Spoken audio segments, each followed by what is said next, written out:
Olá, eu sou o professor Lucas Pereira, seja muito bem-vindo ao meu canal. No vídeo de hoje aí a explicação da semana 2 do nosso PET volume 3 para vocês do primeiro ano.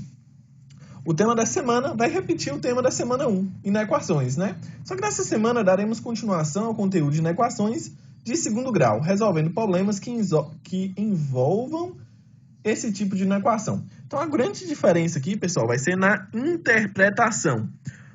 Nessa semana aqui o nosso estudo está voltado em exemplos, de questões aí que exigem a nossa interpretação em questões aí com a inequação, tá? Então vamos lá, primeiro exemplo aí, primeira situação.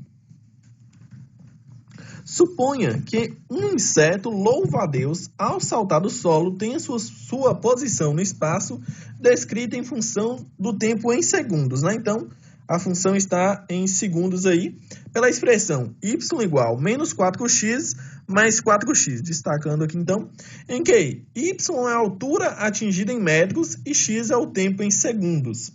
Determina o intervalo de tempo que o inseto permanece no ar. Então, olha só, sendo o eixo x aqui, o eixo que seria o solo, e aqui o eixo y, que é o eixo da altura, né? Em algum dado momento, esse inseto, né, vai voar aqui e cair novamente. Então, obviamente, está querendo a parte positiva da função, né?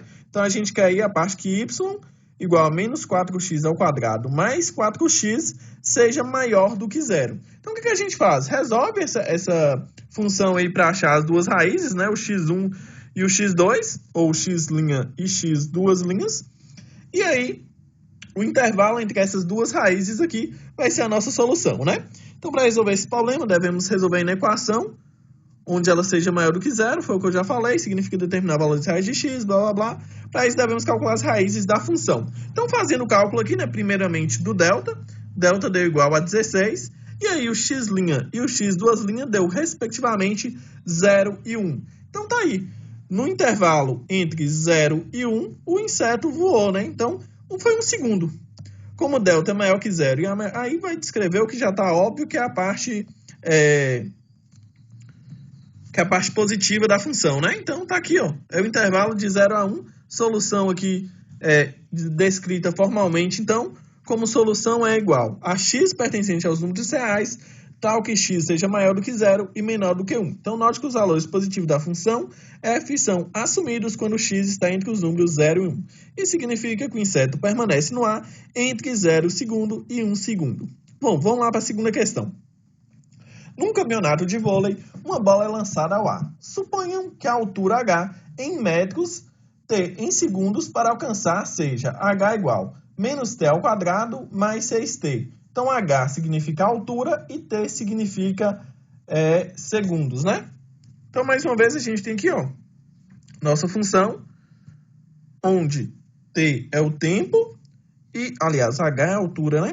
H é a nossa altura aqui e T é o tempo, né? Então, ao longo do tempo, ela vai viajar lá, vai ficar alta, depois vai voltar a cair. Então, mais uma vez, se está perguntando, determina o intervalo de tempo que a bola permanece no ar. Então, mais uma vez, está perguntando qual o tempo, a função é positiva, tá? Não precisa fazer nada além do que isso. Bom, então a nossa função é o quê? H igual a menos T ao quadrado mais 6t. Vamos calcular juntos aqui, então. Delta é igual a b ao quadrado menos 4ac. Então, delta é igual a b ao quadrado é 6, então 6 ao quadrado menos 4 vezes 1, que é menos 1, vezes c, que não tem, então é 0. Então, tudo isso aqui multiplicado vai dar 0. 6 ao quadrado é igual a 36. X é igual a menos b, mais ou menos raiz de delta, sobre 2a, que é igual a menos b, vai dar menos 6, mais ou menos raiz de 36 é o 6, dividido por 2 vezes menos 2, né? Então, vamos lá. X' e x duas linhas, né? Com um sinal positivo, com outro sinal negativo. X', então, vai ficar menos 6, mais 6 dividido por 2, vai dar igual a 0. X duas linhas vai ser igual a menos 6 com menos 6 dividido por menos 2. Vai ficar menos 12 dividido por 2, que é igual a 6 positivo, não é isso? É isso. Então, olha aí, entre o intervalo 0 e o intervalo 6. Então, tá aí, ao sacar, a nossa solução é x maior do que 0 e menor do que 6, né? Com isso, a bola permanece no ar entre 0 segundo e 6 segundos. No nosso terceiro caso aí, sabe-se que o custo C para produzir X unidades de certo produto é dado por C igual x ao quadrado mais 70x mais 2.000. Determine, se possível, o intervalo em que a quantidade de unidades positivas não gera custo negativo. Então, o intervalo em que a quantidade de unidades produzidas não gera custo negativo. Ou seja, que é a parte positiva também, né? Só que aí, resolvendo isso daí, né, delta deu menor do que zero. Quando delta é menor do que zero, é porque a gente não tem nenhum valor tocando o eixo das abscissas, que é o eixo x. E como A é maior do que zero, a nossa função é voltada aqui para cima, né, com cavidade para cima. Com isso, então, nenhum ponto da função é negativo, né? O custo não tem como ser negativo. Olha aí, note que os valores positivos da função C são assumidos para todo o valor de x. Isso significa que não é possível, nessa produção, o custo ser negativo. Bom, quarto e último exemplo, então.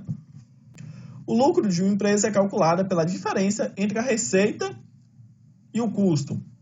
Numa determinada empresa, seu lucro é calculado pela função L igual menos P ao quadrado mais 160P menos 6.000 em reais. E P representa a quantidade de peças vendidas mensalmente por esta empresa. Determine o intervalo de quantidade de peças vendidas na qual a empresa tem prejuízo. Para resolvermos esse problema, devemos resolver na equação. Tá, aí vamos resolver na equação, né? Delta é, olha só, delta é igual a 1.600. Calculando aí os valores de P1 e P2, a gente chega em 60 e 100, né? Como quer aí os valores da função negativa, então, né? Qual que é a pergunta? Determina o intervalo de quantidade de peças vendidas na qual a empresa tem prejuízo. Então, é onde a função é negativa. Olha só que estranho, né? Ao produzir menos 60, a empresa dá prejuízo. Mas se ela produzir acima de 100, também vai dar prejuízo, né? Então, essa é a nossa resposta. P menor que 60 ou P maior que 100. Note que os valores negativos da função L são assumidos quando P é menor que 60 e também quando P é maior que 100. Então, pessoal, essa foi o nosso vídeo de hoje, né? Foi a nossa explicação da semana. Se você gostou, deixe seu like, se inscreva no canal e a gente se vê no próximo vídeo. Stars shining bright above.